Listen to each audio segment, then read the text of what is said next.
Okay, we are going to continue now with hour 4 of the course everybody knows, and we're going to be discussing problem 4.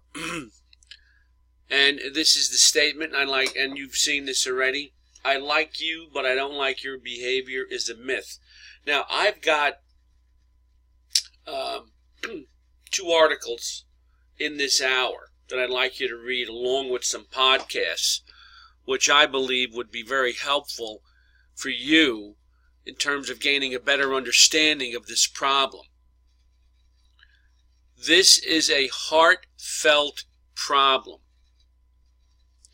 You don't want to give a kid the impression that you don't like him, even though you may have such difficulty with him that you go home every day hoping that he takes the next day off. And there are adults that we don't like. But we have to always present ourselves in a way that we don't destroy our reputation and we don't have people thinking poorly of us based upon our attitude. So this is a heartfelt problem. The myth is I like you, but I don't like your behavior. You can't like someone and not like their behavior. You don't like them, period. And we've already discussed that in the presentation. But we're going to go here now to some of the solutions. And I have them outlined here, and I'm going to go through them with you so that you get a handle on it. And 1 or 2 of them may be redundant. I may have said them already, but they fit here. And many of the solutions that I have will fit in various hours of the course. So begin to adopt them as part of who you are and use them frequently. Because if you're seeing them once or twice, you know that they're good. So here are some ideas. First thing we have to do is we have to become aware that we're having a problem with this kid. I mean, if you are going home and you're having trouble sleeping, or you talk about him at the dinner table, there's a problem there.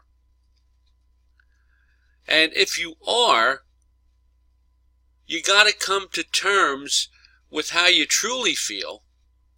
And you also have to come clean with yourself that you don't like the kid. Because your body posture, your eye contact, and how you look at this kid's going to be different than how you look at other kids. So the next thing you have to do is meet with them individually and let them know you're aware of the problem.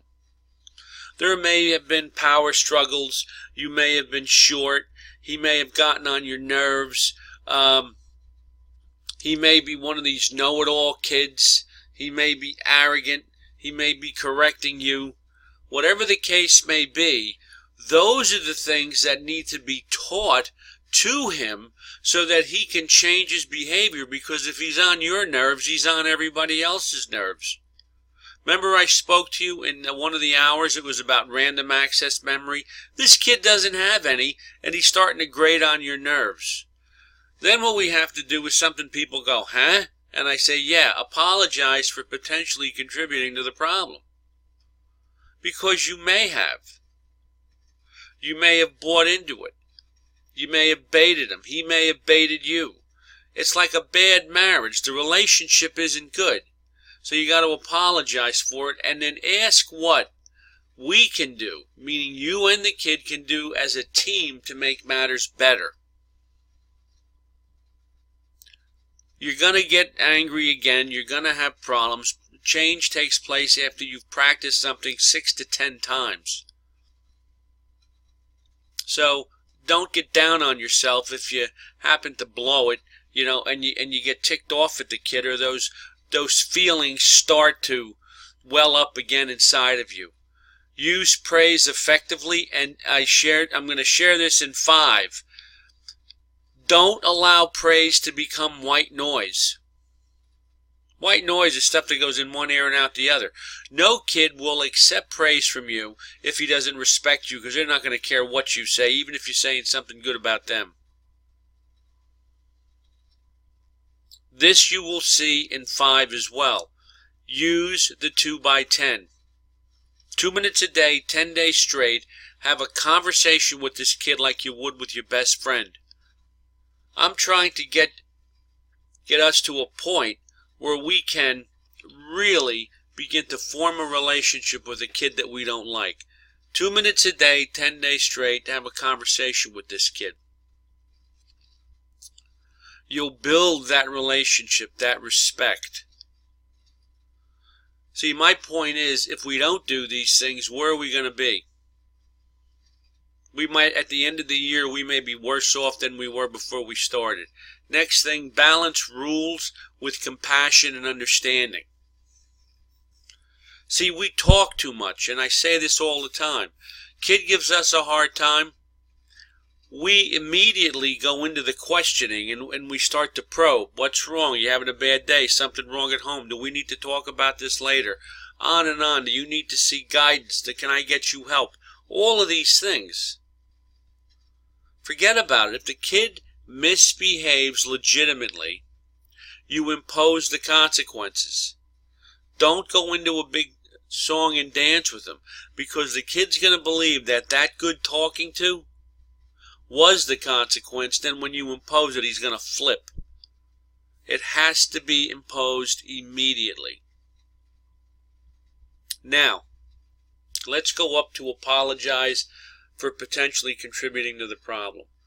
Once we do that, the kid is going to look for evidence to support his belief that you really mean it. So you're going to have to be on guard and really pay attention to how you're treating this kid. And now, you're not treating him any different than anybody else in the class. You're starting to move away from that emotional baggage where the kid gives you a knot in your stomach.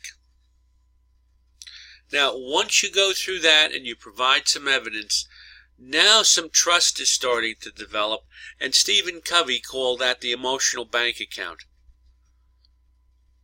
And the more we get into the bank account to this student, the more he's going to trust us. And after you make several deposits, then if you happen to revisit old behaviors, it's going to be okay because you didn't wreck the relationship. And this works with anyone. This works in any relationship. As long as the trust is there, and as long as you're always making deposits, you can make mistakes. That's why people have arguments in marriages and don't get divorced over one marriage, over one argument. That's how it works. But if you're never making deposits, if you're never showing affection, appreciation, attention, affirmation, if you're never doing any of that, what will happen is the account will become overdrawn. Then you've got to sit down and you've got to see what's wrong. And this is where people have things that they do. They want to rekindle their marriage. They want to see what they can do to help their marriage. They go to groups. They may need therapy, and they almost are working to get back to zero, where the bank account has no money in it, and then where they can start adding little by little.